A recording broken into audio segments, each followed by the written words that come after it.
Stay tuned. Bridges starts now. I want to welcome you to Bridges. I'm Monica Schmelter. Glad that you could join us today. You know, if you feel like you have lost the energy to enjoy your life, this is the show that you want to watch. My guest today says he found himself at that place, and he's going to share with us the year that he came back to life and why. David Pierce, so good to have you here today. Monica. Thank you. Now, I love this book, the title, To Kill a Zombie, The Year I Came Back to Life and Why. Let's start with first, like, what is a zombie? Yeah, well, and this was a gift from my wife, the title, the idea, and we were talking about that earlier. My wife is a comedian. Yes. And you asked, I love your wife, Shonda Pierce. Shonda. You asked, was she being funny or not? Yeah. I said, no, not really. She took me to task one day. And when she does that, that means we go on the back deck. The kids go in the house and we have a talk. So we went out there and she said, I want you to do something. And I said, what do you mean? I do stuff all the time. You know, the yard, the kids, the house. I do so much I'm tired. Yeah. And she said, no, I want you to do something for you. She said, you just seem checked out lately. You seem dead. You seem like a zombie. And that really shook me because, you know, I think with pop culture, we're aware of what zombies are. Yeah. And I thought, I don't want to be a zombie. No. And I really took that to heart and thought, I think she's right. I just feel dead. She said, I want you to do something for yourself. Because when I would golf alone. When I fished alone. It was so easy to not pick up the phone and call a friend. So I was just a loner. But I didn't want to be that way. So I thought, how do you kill the zombie? I want to get rid of the zombie. And the way I work, I want to find out everything, you know. So I went to the bookstore, and I bought, believe it or not, an academic book about zombies in pop culture. And I found out, basically, there are two types of zombies. The first is your garden variety type, the kind that will show up at the shopping mall and eat your brains. Oh. Yeah. And then there's the philosophical zombie. It is when you have all the appearance of being alive on the outside, but inside you're dead. Wow. And I thought, that's me. That's where I am. And I would think, David, that that's where a lot of men and perhaps even women are. You know, we have the outer appearance that everything is okay. I mean, you teach at a college, you're a speaker, you do TV interviews. It's not like you're not doing anything. You did yard work. You're a dad. Yeah, that's full time. And yeah, it is more than full time. And yet, inside, we somehow have the ability to do all of these things and yet remain so disconnected from people, even from our faith. We just go through the motions. So you found that definition of zombie and you thought, that one's me. It. And then the task became, I had two parts to this. One, I want to know how to kill a zombie because I didn't want to be a zombie. And the other was, how did that happen and when? Because there's not a day or there's not an event that said, oh, that's the day you became a zombie. But I could remember when I was alive. And I thought, let me reflect on those moments. And so I wrote about different times in my life when I was just alive. And then I would write about the times now of what I was trying to do to kill the zombie. And the common thread that ran through when I was alive, it was people. I was always surrounded by people. I was always connected, doing things with other people and not just myself. So how did you get, I mean, if you were alive then, how did you get disconnected? When did that happen? Did you just decide, I'm too busy for people, or what happened? Well, I think, I call it life. You know, we all have an idea of what that's like, but it does chip away at you. It is a slow progression. Responsibilities with job, responsibility with family, with wife, with kids, and it's like, I need to take care of this. This overwhelming feeling, I've got to get this done. And so I would concentrate on that, and I would deny things that I like to do, the life that I wanted. So I kept coming back to the great commandment. If you ever have a problem, you can always come back to that, and you can find a way that that's going to work for you. Love God and love people. And I thought, I love God. I go to church, I worship, I pray, I have praise music on my iPod. I get that part. It's just all these people I have problems with. You know, and I felt that way too. It's easy to love God, but the people thing can be challenging. It was. So I thought, well, but you love God by loving people. So I thought, I'm going to have to be intentional. And it's not going to be easy, but who would think killing a zombie would be easy, you know? Exactly. So I thought, here's what I'm going to do. I'm going to connect with people. I'm going to talk to strangers like I usually don't.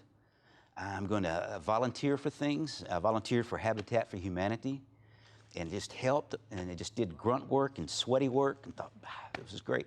There was a stargazing party on campus, and I thought, I'm going to go look at the heavens with believers and non-believers. I just want to be there and see what they think. So I began to do all of these activities. So when you started these activities, did you notice an immediate difference, or did it change your outlook in some way? No, it wasn't immediate. And this is what, as a writer, this is always kind of a strange thing. I don't know where the book's going. I don't know where the stories are going to take me. One of the greatest things about writing is discovery. You discover about your neighbor, your community, your family, but mostly you discover about yourself. And I kept finding out so many things about myself. And it was gradual, and I would write the stories, and I would collect the stories.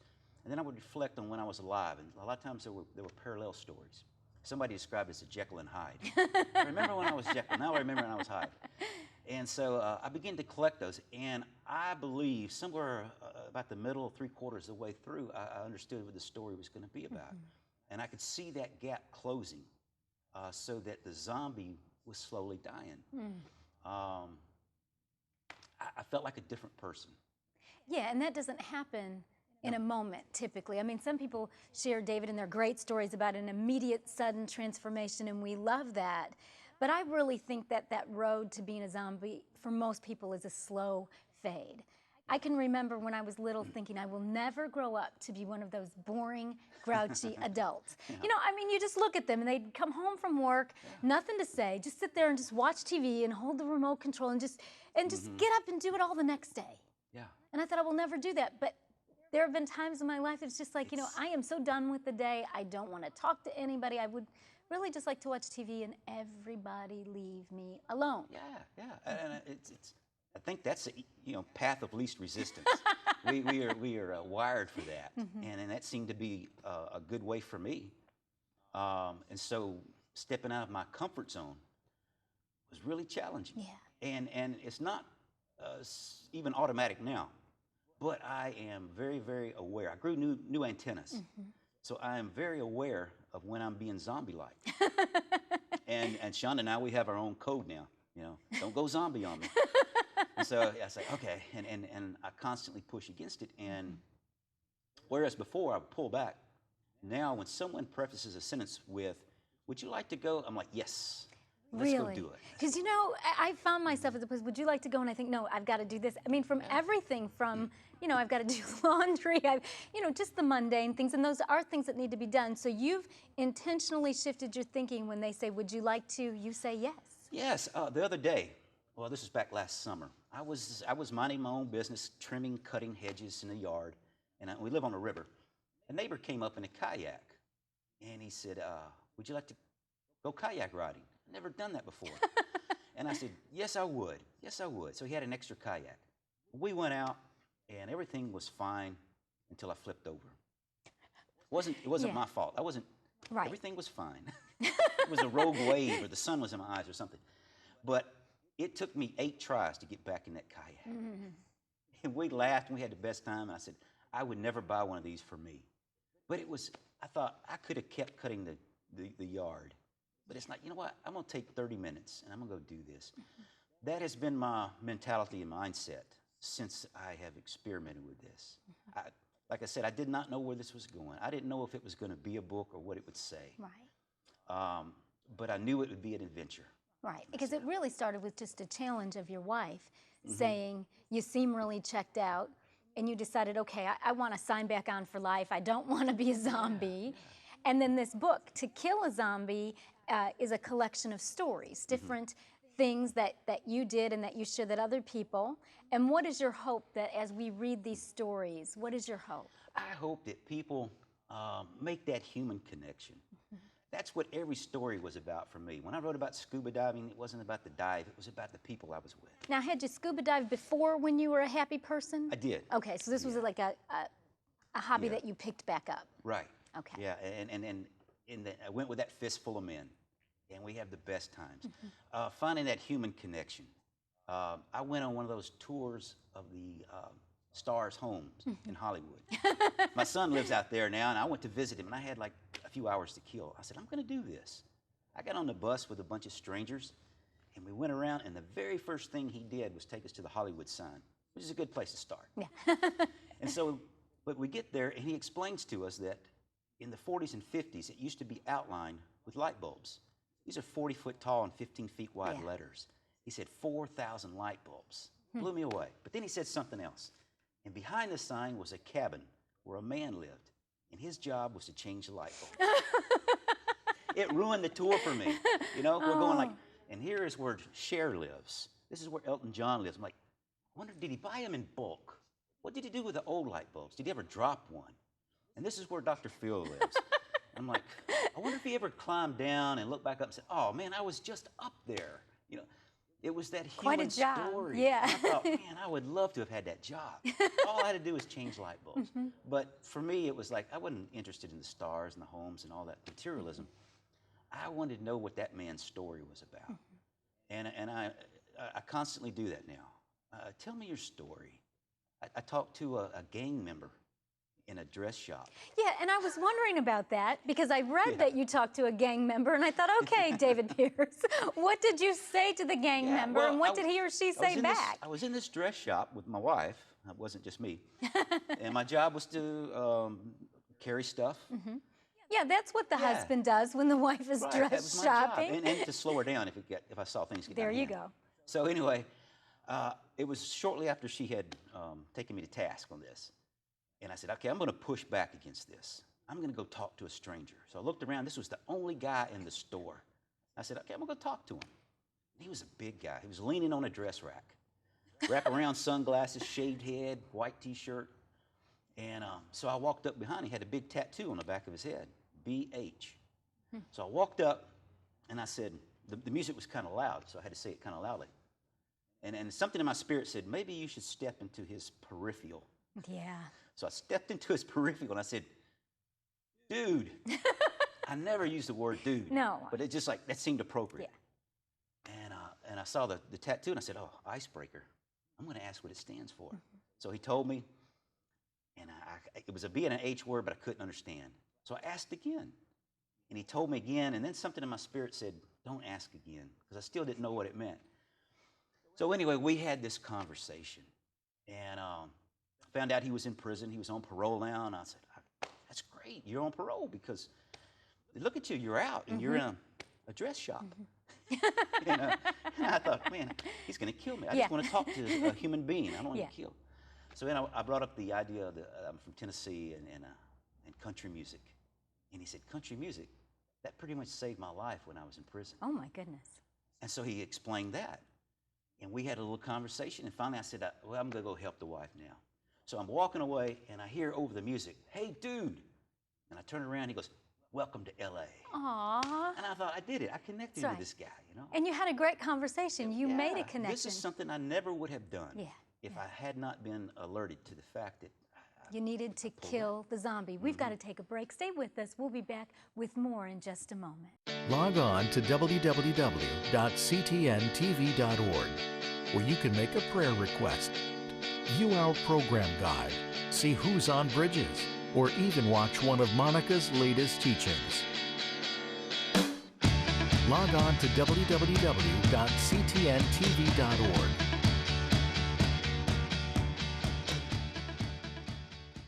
Life's not always perfect. If you need prayer, write to the address on your screen or call 615-754-0039 or email prayer@ctntv.org.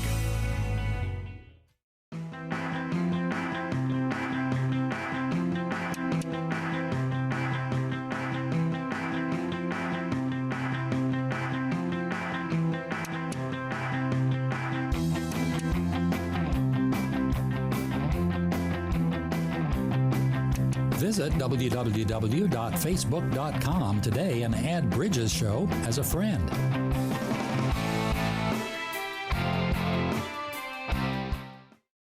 If you would like to order a copy of today's Bridges episode, call 615-754-0039. Be sure to mention the program number on your screen.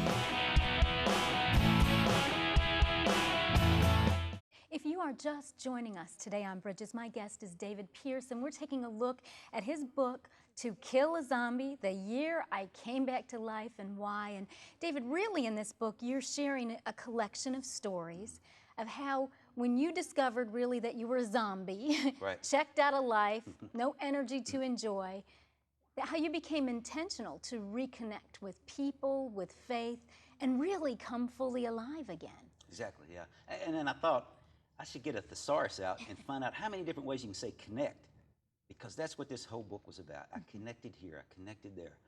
And you walk away with more of yourself, I think, because you have connected with another part of humanity. And whereas I would always wince at that or kind of push back against that, now it's like, I can't wait to see what happens here. You know, and so it that little bit of push, that intentionality, kind of got me going in the right direction, I think. And it sounds like it did, and that you have reaped a real benefit from it. I think, and not to overgeneralize, I think women tend to be a little bit more relational than men, and so even if we get zombie-like, we've got at least got usually a few friends, you know, to share and to vent with. And men tend to really, as you described in the first segment, just become loners. I mean, and you do what you need to do. I mean, you got to trim the hedges and be a good dad, but you kind of put yourself off and didn't do the things that you enjoyed and made you feel good about life. Exactly. And imagine how great it is when your wife says, I want you to go golfing with your buddies. I'm like, really? Can you write that down? Because I may need that later. Yeah, exactly. Yeah, but she was, and that was good for her because she recognized that in me. And rather than beat me up, she was trying to figure out how to help me. And she knew that I needed those relationships in my life. And she gave you that challenge and gave you permission, you know, to put yourself back on the list and to connect with some people and get out there and golf, you know, not just by yourself, but go with someone. Right. Go out there, scuba dive. And you share in one of the chapters in your book about an experience of mountain climbing. Yes, yes. Now, was that something you had done before, or was this a brand new adventure? Yes, no, it was something I had done. Actually, that story started like 10 years ago. My daughter wanted to climb a mountain. And so we went out to Pikes Peak and we climbed it. And then over the next 3 years, we climbed 5 mountains and ran a couple marathons. And I wrote a book about that. And I had a front row seat to watching her grow up. Well, since then, she married and have a new husband. He's never climbed a mountain. And we wanted to go back and celebrate the 10-year anniversary of it. So we took him, we took my son, who was 19 at the time, and then some people who had read that book and said, I'd like to climb a mountain too. So we had 13 people going up this mountain, just our little group, and we camped out together and climbed it together, ate together. But and what I try to do in these stories is not just reportage to tell what happened, blow by blow. I like to reflect on what it meant to me. So while I was in the hotel lobby waiting for the shuttle to go to the mountain, I read a newspaper where they had just found the body of this man who went missing a year ago. He went off into the woods alone. He checked out of everything, and nobody could help him. And he finally died of starvation. And I thought, wow, how lonely that was. And here I am going up with this posse of 13 people. And one of the last people that saw him alive said that he was walking along with him. He looked disoriented. He looked tired and hungry. And he tried to help him, and he wouldn't take any help. And they asked him, what'd you try to do? And he says, well, I offered him food, I offered him a map, anything. He says, what was I supposed to do? Just reach out and grab him? And then the experience I had coming down the mountain after we climbed, 13 of us, and my daughter happened to be at the very front. I was at the very back, and we're going down this snake-like trail. And then the way the trail turned, they began to disappear. One at a time, they began to disappear. And I began to think, it was all I could do, not to just reach out and grab them, because I thought, I don't want to be alone. Yeah. I want to be with family, with friends.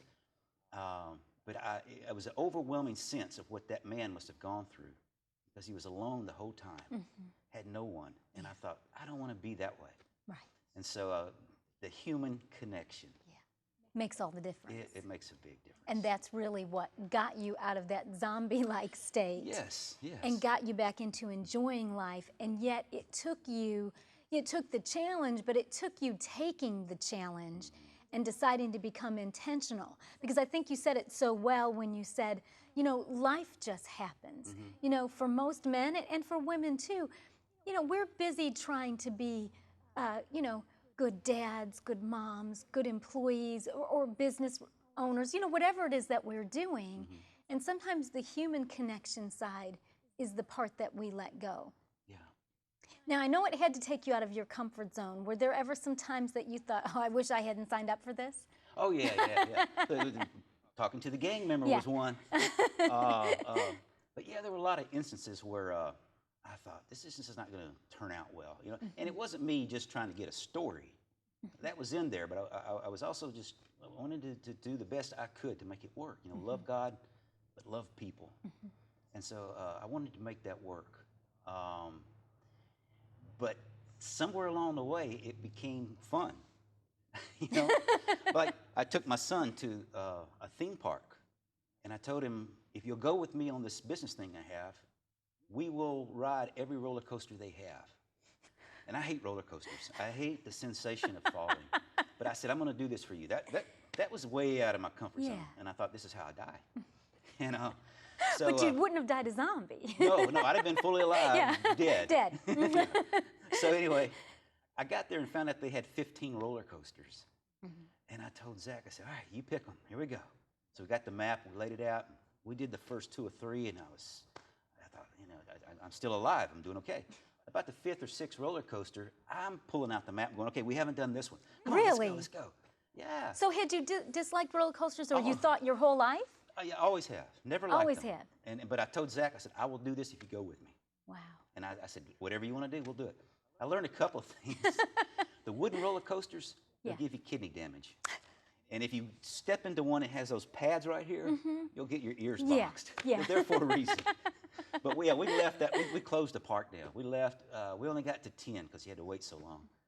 But we left with headaches. But we had a best time. Yeah, and good memories. Good and now memories, you learned that you like roller coasters. Yeah, I think I would do it now. I was like, come on, let's do this. Yeah. So yeah, like I said, self-discovery. I learned so much about me. Granted, other people and my neighbors and family, but a lot about me. What are some of the things that you learned about you that maybe surprised you, or you thought, oh, I didn't think that was inside of me. I didn't know I was like that.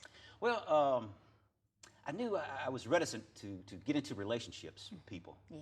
I didn't realize it was that bad. You know, you talk to someone, maybe you know them, you haven't seen them in a while. Yeah, give me a call. Yeah, well, it's like, I'm not going to call. Exactly. You know, and I thought, I'm a bad friend. Yeah. I need to be a better friend to some people. Yeah. You know, and I see people, and then one, I kind of know what a good friend looks like now because I'm watching them. I'm like, that guy's a good friend. I never would have made that observation before. But now I see things on the flip side. Like, this is what I need to be. This is what I learned. And how cool for that person to be like that. And you know, one of the things I hear, David, that you're saying really is that you learned that you could change. You know, because sometimes I think we get into patterns of life, whether it's being a zombie or not being a good friend. And I can't tell you how many times I've said to someone, you know, we'll get together, I want to do that. And I mean it when I say it, but when push comes to shove, it's just not going to happen because I don't make myself. And what I hear you saying is that it was difficult for you, but you made that decision and you did change and you like the results on the other end. Exactly, yeah. And I hope people will take that. It's not a quick fix. Yeah. This is not a how-to book. Yeah. I told my agent, I said, I can't write. One, I don't know how to do anything. I said, I just go out and do stuff and I write it down and I think, what does this mean? Yeah. And what I did discover too, that at the beginning of each chapter, I began to collect quotes from pop culture, from Shakespeare, rock music, country music, about people trying to feel alive. Yeah. And it told me that this is universal. So much. Benjamin Franklin, one of my favorite quotes, most men die at 25, but aren't buried until they're 70. Oh. And I thought, oh, I get that. I get that. You know, this is Benjamin Franklin. Yeah. So Yeah, so it's universal. Yeah, zombies been around a long and time. it's timeless. It's not just because we're in this busy generation or this. It's just one of the universal principles of being human is that you can be alive and yet have died a really long time ago. Exactly, yeah. And I love it when you say that the book is not a how-to book, because when they first sent it to me, I thought, oh, is this going to tell people how to be alive? You know, because you tell people, you know, pray for 5 minutes a day, then do this, then do this. And we can't follow all those how-tos. So this book, How to Kill a Zombie, is really a collection of stories. Right, and I think people have told me that they read these stories, and like I said, it's not just reportage. I want to know what this story means in the context of human nature. There's Faulkner who said, as long as we can write about human nature, we will never run out of things You to got that right. Human nature doesn't change. Yeah, you know, and it's always interesting. Oh, and yeah. we love it because we relate and we understand. Now, I would love to ask you, and I would love to know, has your wife, has Shonda seen a difference in you now? I think so. Yeah. Yeah, she does. How about the kids? The kids, well, we're empty nest now, but, Okay. but they're like, so what's Dad doing this week? A couple weeks ago, I drove a race car, Really? 140 miles an hour around this No. track with my buddies, my fistful of men. They're like, so what's Dad doing? He's racing a car. Oh. I mean, part of him misses the zombie. Can he just sit and watch TV a little bit now? So, you know, but yeah, I think they see that, Yeah. and it's just different.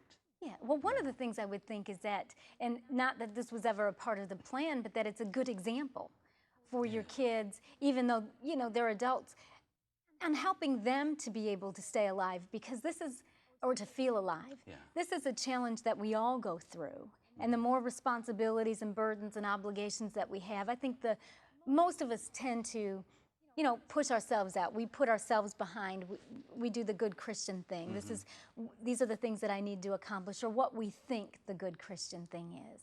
And we detach from people and become loners and become bored and take the path of least resistance. How long did it take when you embarked on this journey before you started to see, hey, kind of fun? It's probably 4 or 5 months, I guess. Wow. Because, you know, collecting the stories take time. And I never know when a story's going to come up. Some events I know in a schedule, I'm like, hope this works. I mean, that's all I had to go on. Like the stargazing party. We went, I took my son and his friend, and it was a cloudy night, so we didn't get to look to the telescope. We just had a lecture, and I thought, this is boring. But something happened in that moment that really thrilled my soul with my son. And I thought, wow, there's a story that I would have missed. Yeah, it took a while before I started seeing those kind of positive results. Yeah. And my guess is my children don't really understand the concept of zombie just yet. Yeah. I think you have to live a little Yeah. before you die a little. It takes a lot of life, and then you kind of get it. Well, I want to thank you for coming and for sharing today from your book, To Kill a Zombie. Thank you so much. It's been good to have you. We are so glad that you watched today. You can get more information about this book from our website. You can go to ctntv.org. We so appreciate you joining us. We've got to go, but we say goodbye and God bless. If you would like to order a copy of today's Bridges episode, call 615-754-0039. Be sure to mention the program number on your screen.